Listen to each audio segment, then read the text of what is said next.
आज मैं आपको पाश्चात्य दार्शनिक बेनेडिक्ट स्पिनोज़ा के बारे में बताऊंगी। पाश्चात्य दार्शनिक स्पिनोज़ा का समयकाल 1632 से 1677 ईस्वी 1677 ईस्वी था। ये महान दार्शनिक थे पश्चिमी जगत के। हॉलैंड के एम्स्टर्डम में इनका एक धनी यहूदी परिवार में जन्म हुआ था और इन्होंने यहूदी धर्म साहित्य का बहुत गहन अध्ययन किया था।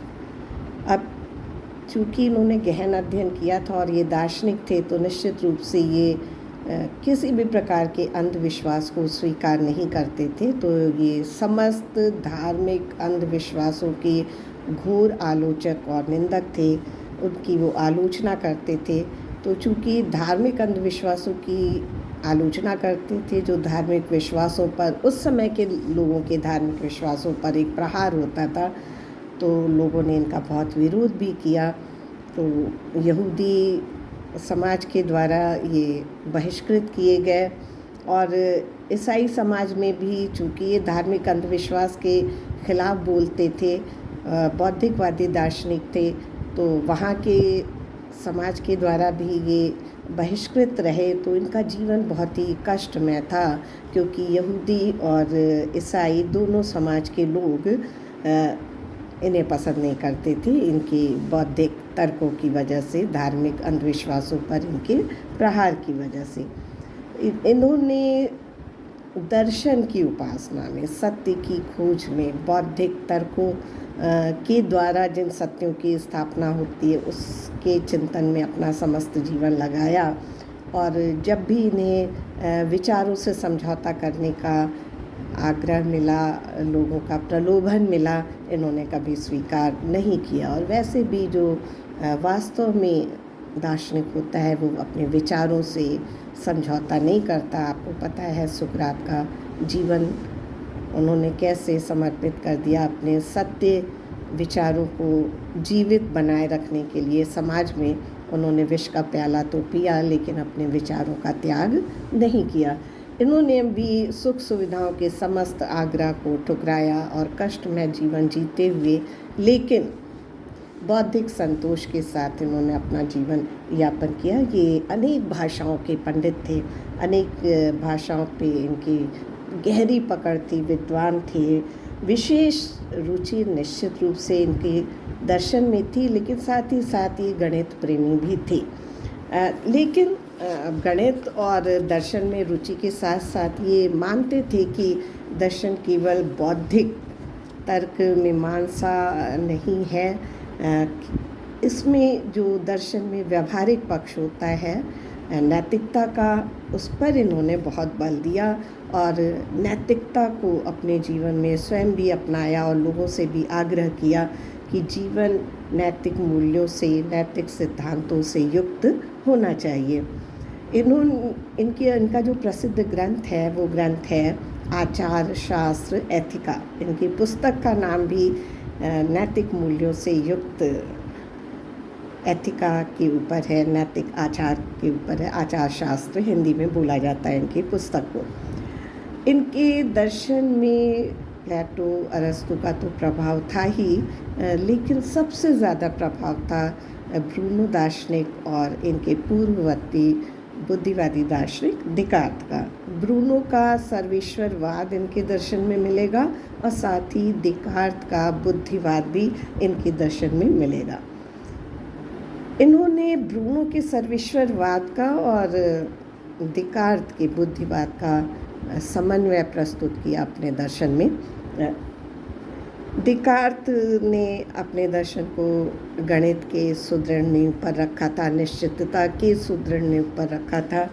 स्पिनोज़ा भी मानते थे कि दर्शन का आधार निश्चित रूप से निर्विकल्प अनुभूति के जो सर्वमान्य नियम होते हैं, मूलभूत नियम होते हैं, वो होते हैं जिनके आधार पर बुद्धि निश्चयात्मक सार्वभौम ज्ञान की स्थापना करती है। हमारे अंदर निर्विकल्प अनुभूति के मौलिक सिद्धांत होते हैं, जिनके आधार पर बुद्धि विभिन्न सार्वभौम निश्चित ज्ञान का निगमन करती है, उनका प्रतिपादन करती है। ज्ञान का उद्गम, जैसा देकार्त मानते हैं, स्पिनोज़ा भी मानते हैं कि ज्ञान का उद्गम बुद्धि है, इंद्रियानुभव नहीं। देकार्त ने अपने दर्शन में जो द्रव्य गुण और पर्याय की परिभाषा दी, स्पिनोज़ा उसे स्वीकार करते हैं, लेकिन उसके आधार पर जिन तत्वों की स्थापना की, जिस रूप में की, उसे स्पिनोज़ा स्वीकार नहीं करते। और देकार्त के दर्शन का जो द्वैतवाद है, स्पिनोज़ा के दर्शन में वो अद्वैतवाद बन जाता है। ये मानते हैं कि सत्य, देकार्त की तरह ये भी मानते हैं कि दो तरह के सत्य होते हैं। एक स्वतः सिद्ध सत्य होता है जो अपने आप में सत्य होता है, जिसे सत्य सिद्ध करने की आवश्यकता नहीं होती है, और दूसरा होता है प्रमाणजन्य सत्य, जो प्रमाणों के आधार पर सत्य सिद्ध किया जाता है। ईश्वर परमात्मा को ये मानते हैं कि वो स्वतः सिद्ध सत्य है। आत्मा को स्वतः सिद्ध डायरेक्टली नहीं मानते, इनडायरेक्टली मानते। वो उनका कहना है कि चूँकि आत्मा ही परमात्मा है और परमात्मा स्वतः सिद्ध सत्य है, तो इस अर्थ में आत्मा स्वतः सिद्ध सत्य है। अब चूँकि ये अद्वैतवादी विचारधारा के थे, स्पिनोज़ा अपने दर्शन में पाश्चात्य दर्शन बुद्धिवाद को अपनाते हुए, तो निश्चित रूप से उस तर्क की प्रक्रिया को भी स्पिनोज़ा अपने दर्शन में अपनाते हैं सिद्ध करने के लिए। ब्रूनो का जो सर्वेश्वरवाद है वो स्पिनोज़ा के दर्शन में आता है, तर्कों के माध्यम से सिद्ध करते हुए। सर्वेश्वरवाद, अब क्या है सर्वेश्वरवाद? इंग्लिश में इसको पैंथेइज्म कहते हैं कि सर्व ईश्वर, सब जगह ईश्वर, कण कण में ईश्वर, सर्वत्र ईश्वर का अस्तित्व, उसकी सत्ता तर्क से सिद्ध करते हैं। देकार्त ने ईश्वर को माना था केवल निमित्त कारण। अब निमित्त कारण और उपादान कारण दो प्रमुख हैं, जिनको हम हमेशा विद्यार्थियों को सबसे पहले समझाते हैं, क्योंकि जब तक आप इन दो कारण को नहीं जानेंगे, किसी भी दार्शनिक के विचार को पूरी तरह आप नहीं समझ पाएंगे, चाहे वो दार्शनिक भारतीय दर्शन का हो, चाहे पाश्चात्य दर्शन का हो। अब दोनों ही कंसेप्ट को क्लियर कर लीजिए आप पहले कि उपादान कारण अगर हम बात करें, तो उपादान कारण वो कारण होता है जिससे किसी वस्तु का निर्माण होता है, वो सामग्री जिससे किसी वस्तु का निर्माण होता है। जैसे एक उदाहरण दिमाग में रख लीजिए आप, तो हमेशा समझने में आसान रहेगा और कभी आप भूलेंगे नहीं। जैसे मिट्टी का घड़ा है, मिट्टी के घड़े का उपादान कारण, मटीरियल कॉज क्या होगा? मिट्टी, वो मिट्टी से बना है। अगर लकड़ी की कोई वस्तु है, लकड़ी की कुर्सी है, तो उसका उपादान कारण लकड़ी हुआ, वो सामग्री जिससे किसी वस्तु का निर्माण होता है। निमित्त कारण, निमित्त कारण बनाने वाला, जो सामग्री से किसी वस्तु का निर्माण करता है। जैसे कुम्हार मिट्टी से मिट्टी का घड़ा बनाता है, बढ़ई लकड़ी से लकड़ी की वस्तु बनाता है, चाहे वो कुर्सी हो, चाहे टेबल हो, या कोई अन्य वस्तु। तो दो कारण बहुत महत्वपूर्ण होते हैं, एक उपादान कारण, मटीरियल कॉज, किसी भी वस्तु के अस्तित्व के लिए, निर्माण के लिए, और दूसरा है निमित्त कारण, बनाने वाला, जो निर्माण करता है। देकार्त अपने दर्शन में ईश्वर को केवल निमित्त कारण मानते हैं। स्पिनोज़ा ईश्वर को निमित्त और उपादान दोनों कारण मानते हैं। अब चूँकि स्पिनोज़ा ईश्वर को निमित्त और उपादान दोनों कारण मानते हैं, इसलिए इनके दर्शन में सर्वेश्वरवाद इस विचार से ही स्वतः अपने आप आ जाता है। अब देखते हैं कैसे कि ईश्वर को उपादान और निमित्त कारण दोनों मानने से कैसे सर्वेश्वरवाद की स्थापना स्पिनोज़ा के दर्शन में होती है। याद करिए, हमने आपको जब देकार्त पढ़ाया था, तो देकार्त ने जो द्रव्य की परिभाषा दी, उसे स्पिनोज़ा स्वीकार करते हैं कि द्रव्य वह है जिसकी स्वतंत्र सत्ता होती है तथा जिसके ज्ञान के लिए किसी अन्य की अपेक्षा नहीं होती। अब देखिए, ये चीज़ें भी परस्पर जुड़ी हुई हैं। द्रव्य वह है जिसकी स्वतंत्र सत्ता होती है, जिसकी भी स्वतंत्र सत्ता होगी पूरी तरह पूर्ण रूपेण, जिसकी भी स्वतंत्र सत्ता होगी, निश्चित रूप से वो किसी अन्य पर निर्भर नहीं होगा किसी भी तरह से। और जब वो किसी पर निर्भर नहीं होगा तो पूर्ण स्वतंत्र सत्ता है, तो निश्चित रूप से उसके ज्ञान के लिए भी किसी अन्य की अपेक्षा नहीं होगी। अब जैसे उदाहरण से इसको भी स्पष्ट हम करेंगे कि मान लीजिए लकड़ी की कुर्सी है। अब इसका अस्तित्व पूर्ण स्वतंत्र तो नहीं है, अपने अस्तित्व के लिए किस पर निर्भर है? लकड़ी पर। तो निश्चित रूप से जब हम इसका पूर्ण ज्ञान भी प्राप्त करना चाहेंगे या इसके बारे में जब भी हम जानकारी चाहेंगे, ज्ञान प्राप्त करना चाहेंगे, तो बिना लकड़ी को जाने तो हम इसका ज्ञान नहीं प्राप्त कर सकते। लकड़ी से निर्मित है, लकड़ी पर इसका अस्तित्व निर्भर है, तो इसके ज्ञान के लिए भी हमें लकड़ी को जानना आवश्यक है, तभी हम लकड़ी की कुर्सी को जान पाएंगे। अब ये देखिए, ये बना किसके द्वारा बनाया गया है? बढ़ई के द्वारा। तो यानी ये अपने अस्तित्व के लिए किस पर निर्भर है? लकड़ी के अतिरिक्त, लकड़ी के अलावा बढ़ई पर। तो अगर हम लकड़ी की कुर्सी का पूर्ण ज्ञान प्राप्त करना चाहते हैं तो हमें बढ़ई का भी ज्ञान प्राप्त करना होगा, तभी तो हम उसको जान पाएंगे। तो जो भी चीज़ स्वतंत्र नहीं है, अपने अस्तित्व के लिए किसी अन्य पर निर्भर है, तो उसके ज्ञान के लिए हमें उसका ज्ञान प्राप्त करना ही पड़ेगा जिस पर वो निर्भर है। ईश्वर, स्पिनोज़ा कहता है कि ईश्वर द्रव्य है और द्रव्य वह है जिसकी स्वतंत्र सत्ता होती है तथा जिसके ज्ञान के लिए किसी अन्य की अपेक्षा नहीं होती। तो ऐसा द्रव्य निश्चित रूप से केवल और केवल एक ही होगा और वो होगा निरपेक्ष द्रव्य अर्थात ईश्वर। देकार्त के दर्शन का द्वैतवाद, उन्होंने इनके दर्शन में अद्वैतवाद बनता है और देकार्त अपने दर्शन में दो द्रव्य की बात करते हैं, सापेक्ष द्रव्य और निरपेक्ष द्रव्य।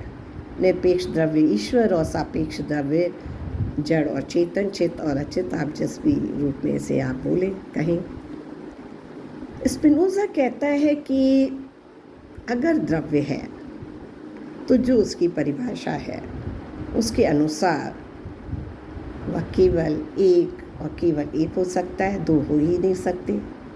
जो निरपेक्ष होगा वो द्रव्य होगा, जो द्रव्य होगा वो निरपेक्ष होगा, और जो दूसरे द्रव्य की अवधारणा है सापेक्ष द्रव्य, वो हो ही नहीं सकता द्रव्य की परिभाषा के अनुसार, क्योंकि जो सापेक्ष होगा वो द्रव्य नहीं हो सकता और जो द्रव्य होगा वो सापेक्ष नहीं हो सकता, क्योंकि पहले ही स्वीकार कर लिया गया है कि द्रव्य वह है जिसकी स्वतंत्र सत्ता होती है तथा जिसके ज्ञान के लिए किसी अन्य की अपेक्षा नहीं होती, वह द्रव्य है। तो इस परिभाषा के अनुसार तो एक और केवल एक द्रव्य निरपेक्ष द्रव्य होगा। सापेक्ष द्रव्य वद तो व्याघात है, अपने आप में ही, बोलने में ही व्याघात उसके अंतर्निहित है। तो ये निरपेक्ष द्रव्य एक मानते हैं। अब जब वो एक है, वही निमित्त कारण है, बनाने वाला, वही उपादान कारण है, वही वो सामग्री है जिससे सृष्टि का, संसार का और संसार की समस्त चीज़ों का निर्माण होता है। तो देखिए, अपने आप सर्वेश्वरवाद आ गया।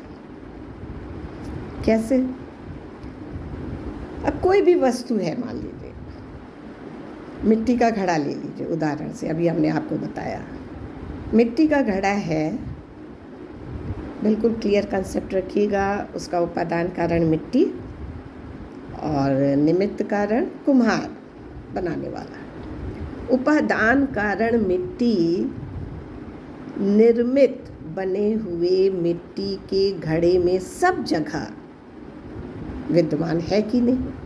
मिट्टी के घड़े में मिट्टी जो उसका उपादान कारण है, उस घड़े में सब जगह विद्यमान है। तो यदि ईश्वर जगत का उपादान कारण है, तो जगत के कण कण में, जगत में सब जगह विद्यमान होगा कि नहीं होगा? होगा। जैसे मिट्टी के घड़े में सब जगह विद्यमान है, ईश्वर जगत का उपादान कारण है, निर्मित कारण तो है ही, निमित्त कारण। तो उपादान कारण होने की वजह से वो जगत के कण कण में विद्यमान होगा। जैसे धागा उपादान कारण, वस्त्र में हर जगह विद्यमान होता है, तभी तो वस्त्र बनता है। तो ईश्वर भी उपादान कारण है, वो जगत के कण कण में हर जगह विद्यमान होगा। तो ईश्वर को निमित्त और उपादान कारण दोनों मानने की वजह से, और दोनों इसलिए मान रहे हैं क्योंकि ईश्वर निरपेक्ष द्रव्य है। चूंकि ईश्वर निरपेक्ष द्रव्य है, उसकी स्वतंत्र सत्ता है, किसी के ऊपर वो निर्भर नहीं है, अपने ज्ञान के लिए भी निर्भर नहीं है। तो चूंकि पूर्ण रूपेण स्वतंत्र है, इसलिए वो निरपेक्ष द्रव्य है। ईश्वर निरपेक्ष द्रव्य है, पूर्ण रूपेण स्वतंत्र है। तो रचना के लिए, सृष्टि के लिए, निर्माण के लिए भी वो किसी पर निर्भर नहीं है, इसलिए वो निमित्त कारण और उपादान कारण दोनों है, किसी पर निर्भर नहीं है। कुम्हार कितना भी अच्छा कुम्हार हो, बनाने वाला कितना भी अच्छा उसके पास साँचा हो, मिट्टी पर तो निर्भर करता है ना, तभी वो अच्छा घड़ा बना पाता है। मिट्टी की गुणवत्ता पर भी निर्भर करता है। जब उसको अच्छी चिकनी मिट्टी मिलती है, तभी वो अच्छे घड़े का निर्माण कर पाता है। बड़े भी कितना कुशल कारीगर हो, वो अच्छी कुर्सी का निर्माण तभी कर पाएगा जब उसके पास लकड़ी होगी। उसका कृतित्व, निर्माण कार्य, उसकी कला निर्भर है लकड़ी पर। बढ़ई लकड़ी पर निर्भर है, कुम्हार मिट्टी पर निर्भर है। ईश्वर जो पूर्ण रूपेण स्वतंत्र है, किसी पर निर्भर नहीं है, तो वो निर्माण के लिए भी किसी पर निर्भर नहीं होगा, इसलिए वो निमित्त और उपादान कारण दोनों है। अब चूंकि वो निमित्त और उपादान कारण दोनों है, तो जैसा भी हमने आपको बताया कि वो कण कण में विद्यमान है, इसलिए सर्वीश्वरवाद निगमित होता है स्पिनोजा के दर्शन में, उनके निरपेक्ष द्रव्य की अवधारणा से। और वो निरपेक्ष द्रव्य कौन है? ईश्वर। तो ईश्वर की जो अवधारणा निरपेक्ष द्रव्य के रूप में हुई है, वही सर्वेश्वरवाद को निगमित करता है, स्थापित करता है स्पिनोजा के दर्शन में। अब चूंकि ईश्वर को इन्होंने निरपेक्ष द्रव्य माना, जो पूर्ण रूपेण स्वतंत्र है, जिसके ज्ञान के लिए किसी पर वह निर्भर नहीं है, तो इसी से ये भी निर्मित होता है कि ईश्वर निरपेक्ष है, उसे अपनी सत्ता, अपने ज्ञान के लिए किसी की अपेक्षा नहीं है, किसी पर निर्भर नहीं है, और साथ ही द्रव्य अपरिमित, अपरिच्छिन्न है, किसी से परिमित नहीं है, किसी से सीमित नहीं है, कहीं से उसका सीमा निर्धारण नहीं है, किसी से वो आचरण घिरा हुआ नहीं है। तो अपरिमित, अविच्छिन्न, अपरिच्छिन्न द्रव्य है, ईश्वर है। और इसी परिभाषा से आगे अगला कंसेप्ट भी आता है कि द्रव्य अद्वितीय है। अद्वितीय मतलब जिसके समान दूसरा कोई नहीं है। चूँकि द्रव्य निरपेक्ष है, पूर्ण रूपेण स्वतंत्र है, अपरिमित है, तो अद्वितीय भी है, उसके समान कोई दूसरा नहीं। क्योंकि जहाँ कहीं कोई दूसरा होगा, वो उस दूसरे तत्व से परिमित तो हो ही जाएगा, किसी न किसी तरह से निर्भर, डायरेक्टली इनडायरेक्टली हो ही जाएगा। तो वो अद्वितीय भी है क्योंकि अपरिमित है, निरपेक्ष है, अद्वितीय है। साथ ही ये भी कहते हैं कि द्रव्य की इस अवधारणा से ये भी सिद्ध होता है, इस परिभाषा से, कि द्रव्य स्वतः सिद्ध है, अपने आप में सिद्ध है, उसे क्योंकि उसके अलावा किसी अन्य की सत्ता तो है ही नहीं, तो किसी और के द्वारा उसे सिद्ध भी नहीं किया जा सकता। वह स्वयं ज्योति है, अपना स्वयं प्रकाश है, अपनी सत्ता के लिए किसी पर आश्रित नहीं है, और इसीलिए कहा गया कि वो स्वयं भू है, अपना कारण स्वयं है। वो कारण के लिए भी किसी की अपेक्षा नहीं है, किसी पर निर्भर नहीं है, पूर्ण रूपेण स्वतंत्र है, निर्भर ही नहीं है। तो वो अपना कारण भी स्वयं है, कारण के रूप में भी किसी अन्य पर निर्भर नहीं है। और निश्चित रूप से जैसे कारण की भी अपेक्षा नहीं है, द्वितीय भी है, अपरिमित भी है, अपरिच्छिन्न भी है, निरपेक्ष भी है, ऐसा तत्व क्या होगा? तो निश्चित रूप से वो द्रव्य, वो ईश्वर पूर्ण है। तो द्रव्य को स्पिनोजा अपने दर्शन में पूर्ण द्रव्य मानते हैं। और जो पूर्ण है, अब देखिए विचार से ही विचार निकलते जाएंगे। जो पूर्ण है वही नित्य है, क्योंकि हमें मालूम है संसार की समस्त चीज़ें अपूर्ण है, मनुष्य भी अपूर्ण है। क्योंकि हम अपूर्ण हैं इसलिए अनित्य हैं, इसलिए नश्वर हैं, आज है कल नहीं रहेंगे। संसार की सब चीज़ें, सब वस्तुएं अपूर्ण हैं, इसलिए अनित्य है, इसलिए नश्वर है, आज है कल नहीं रहेंगे। लेकिन जो तत्व पूर्ण है, किसी पर निर्भर ही नहीं है, कारण के लिए भी नहीं, अपना कारण स्वयं है, स्वयंभू है, पूर्ण है, तो वो नित्य भी होगा। और इसलिए उसको अंतर्यामी भी माना है स्पिनोजा ने अपने दर्शन में कि वो अंतर्यामी है। आगे एक थॉट जो और इससे निर्मित होता है, जो लेके स्पिनोजा के सर्वेश्वरवाद को या निरपेक्ष द्रव्य की अवधारणा को या ईश्वर की अवधारणा को भारतीय दर्शन के अद्वैतवादी ईश्वर से जोड़ देता है। और बहुत सारी रिसर्च इस पे हुई हैं कि निरपेक्ष द्रव्य की अवधारणा जो स्पिनोजा के दर्शन में है वही अद्वैतवाद का ब्रह्म है, अद्वैतवाद का दर्शन है। द्रव्य निर्गुण और अनिर्वचनीय है, यही वो थॉट है जो अद्वैतवाद के कंसेप्ट से जुड़ जाता है। स्पिनोजा का निरपेक्ष द्रव्य निर्गुण है। अब निर्गुण है किस अर्थ में कहा जाता है, ये जब हम अद्वैत वेदांत पढ़ाते हैं तब भी बहुत डिटेल में बच्चों को समझाते हैं, और जब स्पिनोजा को बताते हैं तब भी, क्योंकि यहाँ पे एक विशेष अर्थ में कहा गया है। और भारतीय दर्शन में तो ना इति कहा गया है ब्रह्म को, कि ईश्वर का, ब्रह्म का सर्वोत्तम वर्णन है ना इति, अर्थात ब्रह्म यह भी नहीं है, यह भी नहीं है, यह भी नहीं है। क्यों कहा गया निर्गुण? जब भी हम किसी वस्तु का वर्णन करते हैं, गुणों के माध्यम से करते हैं, तो हम उस वस्तु को गुण में सीमित कर देते हैं।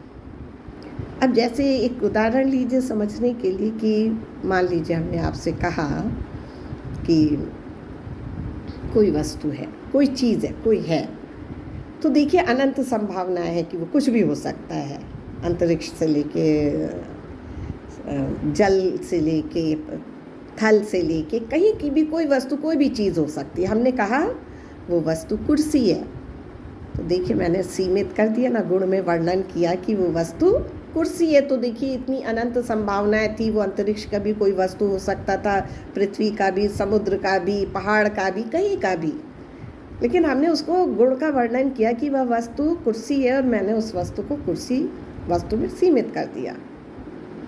अब देखिए हम और वर्णन करते हैं उसके गुणों का, और देखिए आप कि जैसे जैसे हम गुणों का वर्णन करते जाएंगे, हम उस वस्तु को उस गुण में सीमित करते जाएंगे। हमने कहा वह कुर्सी लकड़ी की है, देखिए एक गुण का मैंने वर्णन और किया।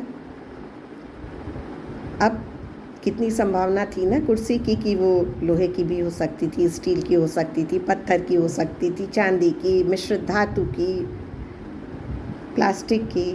मैंने कहा लकड़ी की है, मैंने और सीमित कर दिया। अब मैंने कहा वो लकड़ी नीले रंग की है, देखिए और सीमित किया। अभी कितने रंगों की संभावना थी, कितने रंगों की, कितने शेड्स की संभावना थी।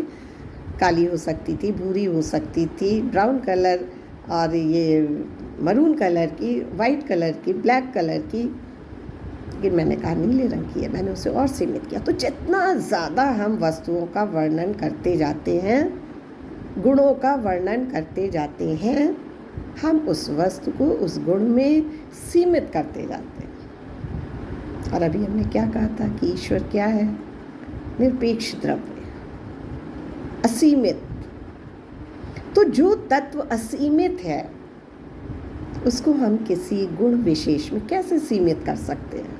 मूल अवधारणा ही है कि वो असीमित है, तो जो असीमित होगा उसे तो हम नहीं सीमित कर सकते किसी गुण विशेष में। तो इस रूप में कहा जाता है निर्गुण है।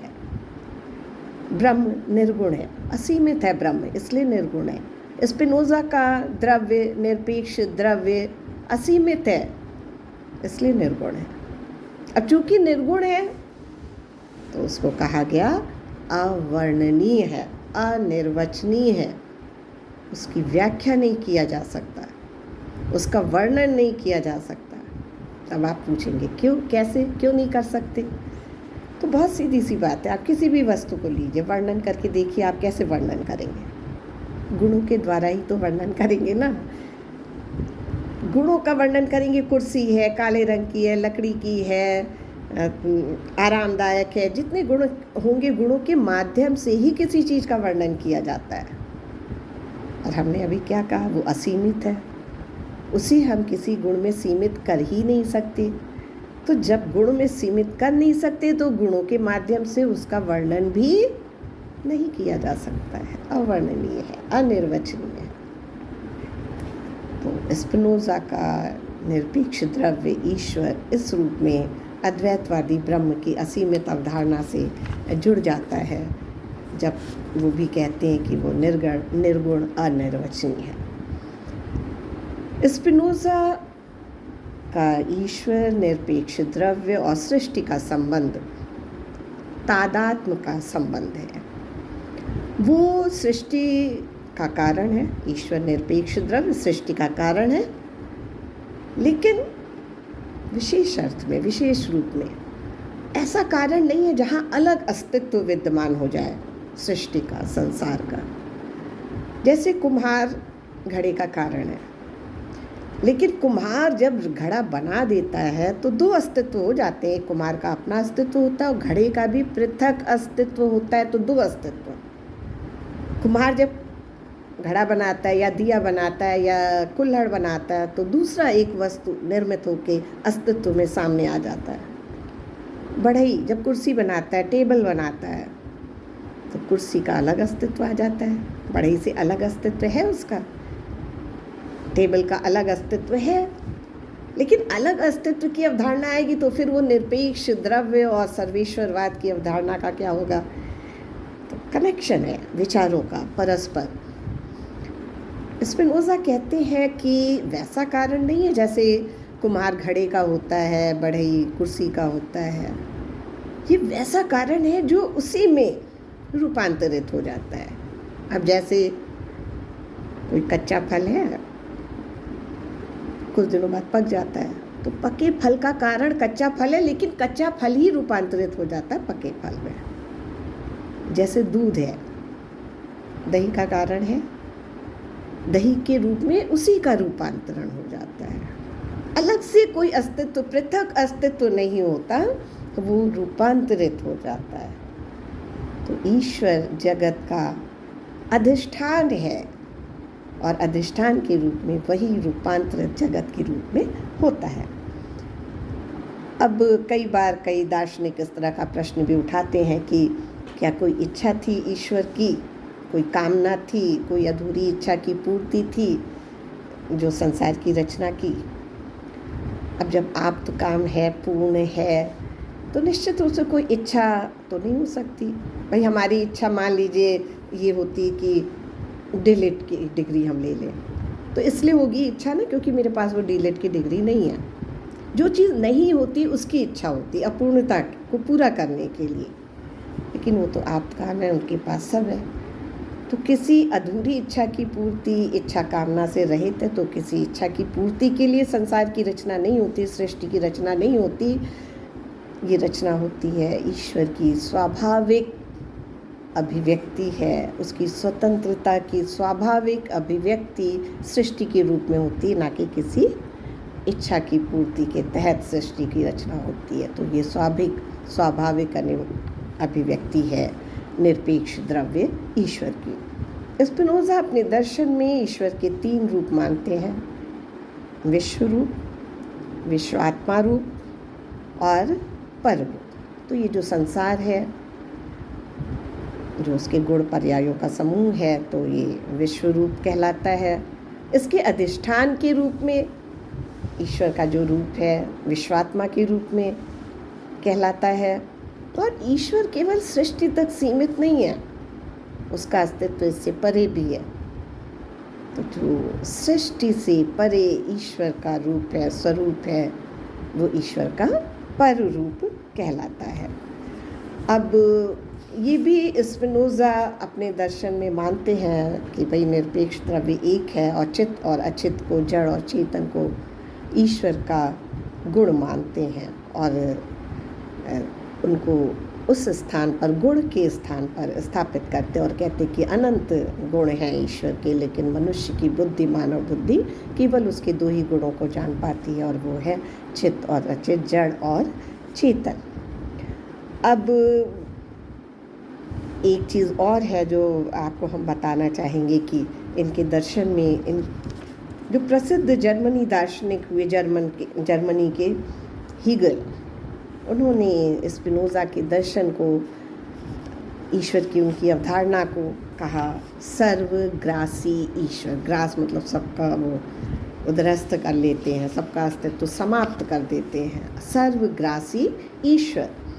और वो तुलना करते हैं एक सिंह की गुफा से, जहाँ विभिन्न पशुओं के जाने के निशान तो हैं लेकिन वापस आने के नहीं है, मतलब सबका भक्षण उस सिंह के द्वारा कर लिया जाता है, उनका अस्तित्व नहीं बचता। तो वो संसार जो है, उनका ये मानना है कि अगर सर्वईश्वरवाद को मान लिया, सर्वत्र ईश्वर ही है और किसी तत्व का अस्तित्व नहीं है, तो निश्चित रूप से संसार और विभिन्न तत्वों का अस्तित्व समाप्त हो जाएगा। तो उनके अनुसार वो सर्वग्रासी ईश्वर है जो किसी और के अस्तित्व को बचने ही नहीं देता, रहने ही नहीं देता है। स्पिनोज़ा ने अपने दर्शन में निश्चित रूप से नैतिकता को भी बहुत महत्व दिया और उन्होंने कहा कि जीव का परम कल्याण ईश्वर की निर्विकल्प अनुभूति में है। जैसा कि भारतीय दर्शन में माना गया कि ब्रह्म का साक्षात्कार ही आत्मा का साक्षात्कार है, ब्रह्म का साक्षात्कार ही ईश्वर का साक्षात्कार है और यही मोक्ष है। और इसी को प्राप्त करना हर मनुष्य के जीवन का लक्ष्य होना चाहिए, मनुष्य का कर्तव्य होना चाहिए।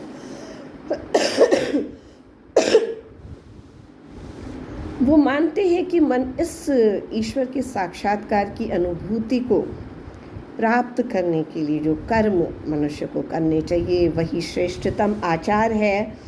और ये भी मानते हैं कि दर्शन नैतिक जीवन का उच्चतम रूप है। इनके अनुसार पुण्य ज्ञान है और पाप अज्ञान है। अपने स्वरूप का साक्षात्कार करना, आत्मा ही परमात्मा है, उसका साक्षात करना ही नैतिक जीवन के द्वारा, नैतिक मूल्यों से युक्त आचरण के द्वारा ही संभव है और यही मनुष्य के जीवन का लक्ष्य होना चाहिए। ये था स्पिनोज़ा के दर्शन का निरपेक्ष द्रव्य ईश्वर, जिससे उनकी सर्वेश्वरवादी अवधारणा निगमित होती है।